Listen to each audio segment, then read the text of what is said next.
Hello to anybody listening to this at home. Thank you so much for joining us for this really important and exciting session.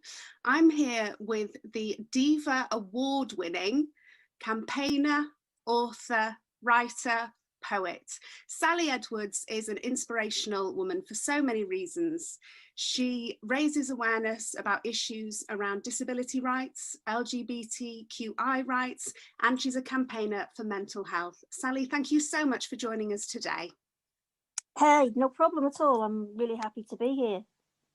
Amazing. So first of all, I'd love to talk to you, Sally, and find out, how did you first get involved with activism?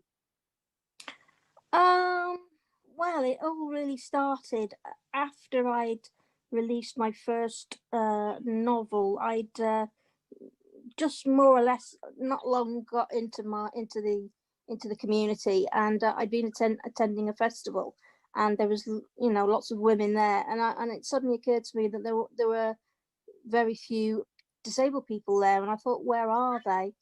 And I decided that I wanted to write some kind of literature that was disability based, but also based around LGBT women, because I felt like the community was more or less portraying that we weren't there, but I knew that we were. So I started writing my book just sort of as a to make a point, really, to say that yes, we're here, and we have normal lives like you, and the same things happen to us. And things just really took off from there, and I ended up writing my second book, and I started to see things through social media that I felt were unjust, in terms of, stories of LGBT people with disabilities being excluded, and people with disabilities being excluded, and LGBT people, having homophobic abuse stories and that sort of thing. And I just felt, I can't not say anything about this. I need to let the world know what I think about it. And I had a platform because I set myself up with an author's page on Facebook and a website, and I really wanted to use those platforms to tell my side of the story in terms of my own life experience, but also to offer support and raise awareness to all the injustice that was going on in the world around our community. So it got to the point where I couldn't ignore it, really, and I just thought I have to do something about it. So that's when I started to really campaign. Fantastic. And as you've mentioned there, you are a novelist and you've got several wonderful books out there. Is writing something that you've always loved to do? I suppose it is. I mean, I hadn't done it since leaving school, but I always used to enjoy my English literature lessons at school, and it just sort of came about out of frustration, really. Like I said, going on the scene and not seeing any disabled people, I thought, well, where are they? So I just thought, well, have a go. I'll write something. I'll write a manuscript. And I thought, if it doesn't, nothing happens with it, it doesn't matter. I've got it out my system and I've done it. Happily, what happened about a week after I'd finished writing it, I bumped into an old friend who said that she was now a publisher. Great. Yeah, so I said, can I send you my manuscript for you to have a look and maybe give me some pointers? So she did that, and she rang me back straight away. She said, I don't need to give you any pointers, I'm going to publish this. So wow. It just started from there, really. That's fabulous. And I think it's so wonderful that you are creating that visibility where there simply wasn't enough, or the stuff that maybe there was may have not been representative of kind of the authentic experiences of LGBTQI people who have disabilities. What are your thoughts, Sally, about the way that these identities are represented in literature, but also in things like TV and film? How much representation do you see, and what do you make of the stuff that you do see? Yeah, that's a really good point. I mean, I suppose in the last few years, I've noticed, certainly through film and TV, that there's been an increase in visibility for people with disabilities, in particular, a lot of soaps, etc. And sort of dramas that you might see on any of the channels, and sort of on satellite TV, more programs that does have a character in there with a disability.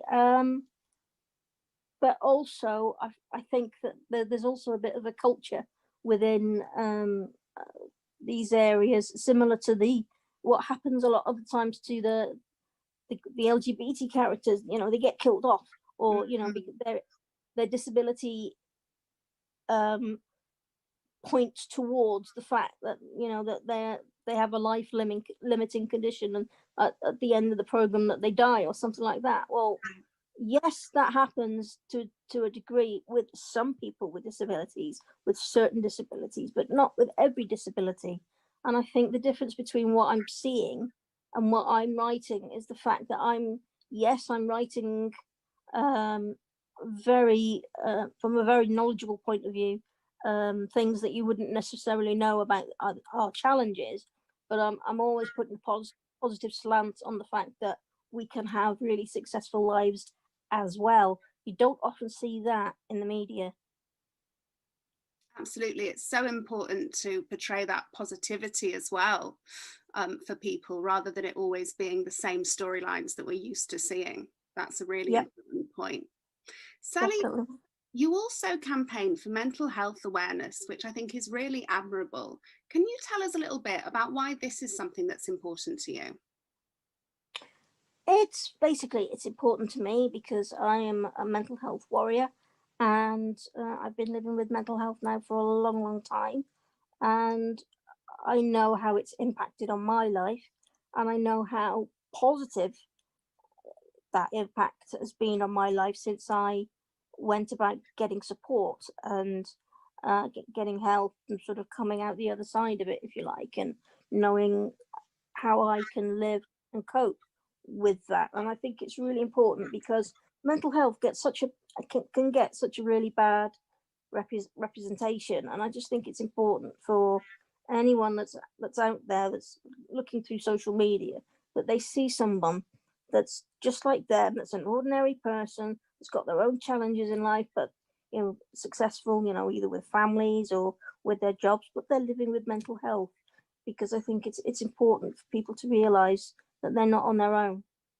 And I'm particularly happy that a lot of celebrities have come out and talked about, you know, their struggle with mental health, because it means a lot, because people look up to other people, especially through social media. And I just think it's important to put a realistic slant on, this is me, this is who I am. Yes, I've been successful, and I do this, that, and the other, and I'm very independent, but also I'm living and surviving through a mental health condition. And, you know, sort of, if I can do it, anybody can do it, sort of thing. That's the kind of motto that I sort of have. And I really like it, helping people through that. You know, I do a little, it's all part-time, it's all voluntary, but I do some coaching with people, and I specialize with working with people with disabilities. And it's, you know, a lot of the things I hear from people are a lot of things that I can relate to in my own life in the past, and I could pass on what I've done to support myself, with the steps I've taken, and the sort of the everyday routines that I do to support that and maintain that, and I can pass that on to other people. And when I see them go through that, and then they contact me a month later and said, you really helped and I feel really better, that to me is massively rewarding. And you know, I'm just trying to make mental health more normal, and not a taboo subject, I suppose. Absolutely. And on the topic of mental health, we recently published this week, in fact, the results of the DIVA survey. And one of the standout kind of findings from that study was that LGBTQI people's mental health has really suffered during the pandemic. I think it was something like 3 in 4 of respondents said that their mental health had particularly suffered over the past year. How have you been coping, Sally, with all of these difficult circumstances with the pandemic? Certainly from the part of me that's the LGBT person. Yeah, it's been difficult because I'm so sociable, and I like to overcome all the obstacles that stand in my way for me to actually go and um get involved in things and be with people, and you know, and go to groups and parties and events and things like that, specifically for LGBT people. And you know, not having that has actually been quite challenging, because you're a big part of a big community and everyone's very, very supportive, and to not have that, or not to have that in the same way as you're used to, is quite isolating. So that's why I'm particularly pleased with a lot of the streaming events that DIVA have done, and and other organisations have done throughout social media, because it's really important, particularly I think for people with disabilities, to still feel connected. And I think through social media and technology, that's so possible, and it's so simple. Um, I'd like to see other organisations follow suit, even when the pandemic's over, Mm. because that will raise the numbers of people that are taking part, because a lot of disabled people, depending on what their circumstances are very housebound. So having something that they can access through their computer screen makes that accessible, and that makes you still feel very connected to the community. So it's been really, really challenging. I've had moments when I felt inspired about my own experience of going through lockdown, and as an artist, I've put things out there. So I've had quite not a juicy spell of inspiration to a certain degree, but yeah. But just as an individual, it's been really challenging, just like everybody else, I think. But it's even more so for us, because just on a daily basis, accessing venues and things, you've got all those access issues are really challenging. But then to not even have the option of doing that because we're all in lockdown, that it's really challenging. Definitely. I think, yeah, I mean, one good thing about the increase of virtual events is that perhaps they are a little bit more accessible for some people who may not, it may not be as easy for them to get to a physical space, but there's definitely room for improvement there as well. And when it comes to specifically the LGBTQI scene and the LGBTQI community, as someone who has these intersecting identities, how inclusive do you find that community for people with disabilities? Oh, that's a big can of worms kind of question, that one. I'm sorry, Sally, I had to ask. Yeah, that is something that I'm probably the more passionate about in terms of my campaigning for disability LGBT community. It's really challenging. It's really, really difficult. It's really hard. You have to do research. If we wanted to go away for the weekend, we have to do a lot of research to find out where the venues are, and possibly even go to the extent of having to phone them to find out how they are, because there's so many buildings that are used for venues. Even a pub can be really inaccessible because of steps, etc. Yeah, it's hard. I mean, even just thinking about the last Pride event I went to, which is a big Pride in the country, and it's very popular and in a big city. And I can think of maybe 2 bars in that whole area that we could actually access. Right. It's really challenging, and more needs to be done, which is again another reason why I've gone down this path, because if enough people make noise about the situation, things can get changed. So that's why I'm really passionate about it. It's challenging, and with the sort of the building regulations, a lot of older buildings can't be updated, so they can't be made accessible. And even modern buildings can be not very accessible as well, because I don't think generally a lot of thought goes into the clientele with disabilities that might want to visit that building, and go to that building, that bar or club or whatever it is.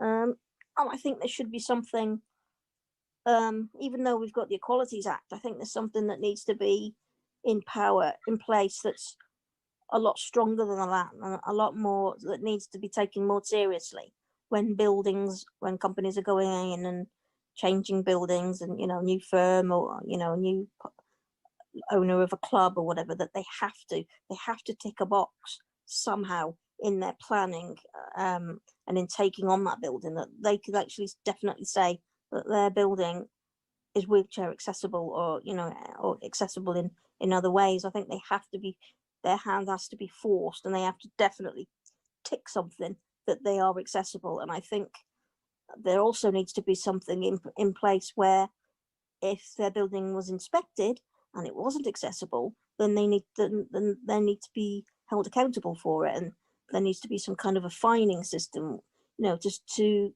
maybe even to sort of deter them away from trying to make out that they're accessible when they're not. Um, yeah, it's I could go on about this all day long.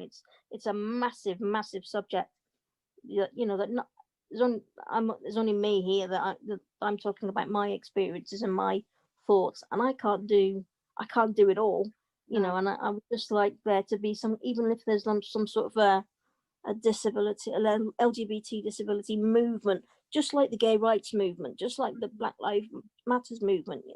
A group of people that really get together, that form some sort of association that actually works on these issues with landlords and people like that, to actually make the change happen, to make it fully accessible. Because that would be my dream, before I leave this earth.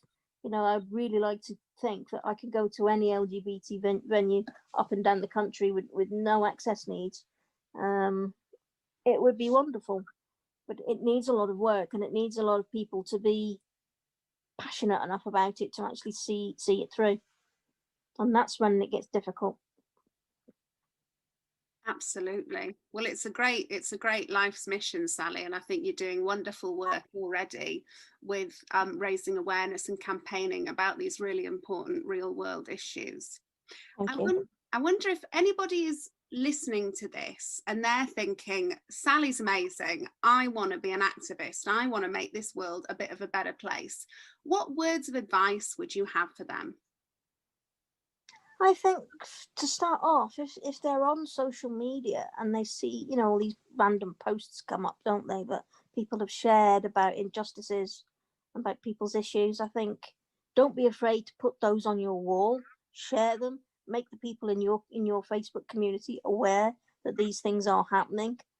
I think that's something that can be really effective, and it's really simple because you can do that from home. It doesn't mean that you have to do a great deal of work. And I would say, look around on Facebook. There's lots of different groups on there that you can join that can make you feel part of a community. That, quite often, I've been a part of lots of different groups, and we organise trips out and meeting up for the weekend and things like that. That can then give you an idea of what it really is like out in the community, because you're there with a group of like-minded people that know what life can be like for you and them, and so you're all together, so you're safe in numbers, if you like, and you can actually experience yourself what the issues are. But don't be afraid of those issues. Get yourself out. There's a great world out there. There's a brilliant LGBTQ community out there that needs you, that wants you to be part of their existence, and you have every right to be. So get yourself out there, get yourself involved in groups, so you've got peers around you, so you have meetings, get yourself out there. And if you have a particular talent, an artistic talent or anything like that, create a Facebook page, get yourself out there, get yourself known, get some followers, and and just be really passionate. Decide what you want to be passionate about, and really go for it, and really push that on your page, and you'll be amazed how many followers you get, and how far what you've posted actually travels. Yeah, just be visible as much as you possibly can at that moment, because once you start to have a voice and you start to be visible, other doors open, other people get to know you, and you get the chance to have your visibility become even greater. Here's me sitting in my little bungalow in rural Shropshire 5 years ago, 6 years ago. I had this idea that wanted to write a book to represent people with disabilities in the community. And here I am 5 years later, and I've had an award, and I've got 4 more books to my name, and I have a great time out in the community when we're allowed, Mm. with the exception of COVID, etc. Yeah, just be brave, just do it. I always think if you've got something in your life, whoever you are, that you want to do, you're that passionate about what you want to do, then what's stopping you from doing it? Get out and start making a plan in terms of the steps that you need to take to get to that end goal. And it's the same with this, because there is a lot of extra planning that needs to happen for a person with a disability, especially a wheelchair user, needs to take. Like, is the venue accessible? How am I going to get there? Is it public transport? Can I go on the train? Are there going to be accessible toilets in there? That in itself is draining. But if you go through that and you get success and you end up going on a brilliant night out, how good are you going to feel? And if you can do it once, then you can do it the next week and the next week. And talk to venues, talk to festival organisers, and ask them, what facilities have you got for my disability? I really want to come. How can you advise me and reassure me that I'm going to be able to take part? Don't be afraid to be vocal about what you need to be able to access what you want to access, just like anybody else can do without any fuss.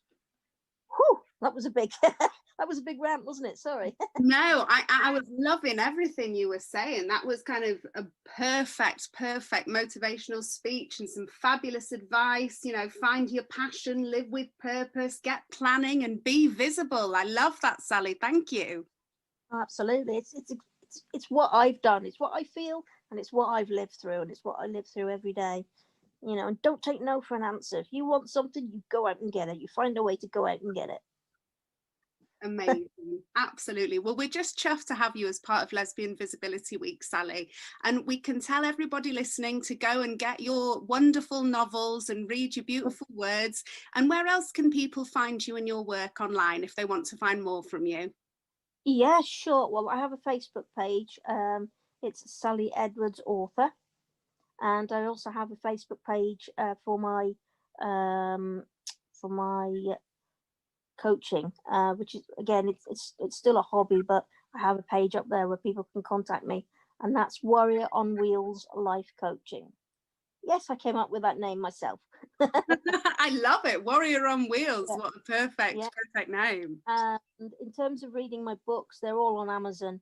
So if you go to amazon.com, the UK version, obviously, and look up Sally Edwards. And there's two of us, unfortunately, on Facebook, same name. So don't get caught out.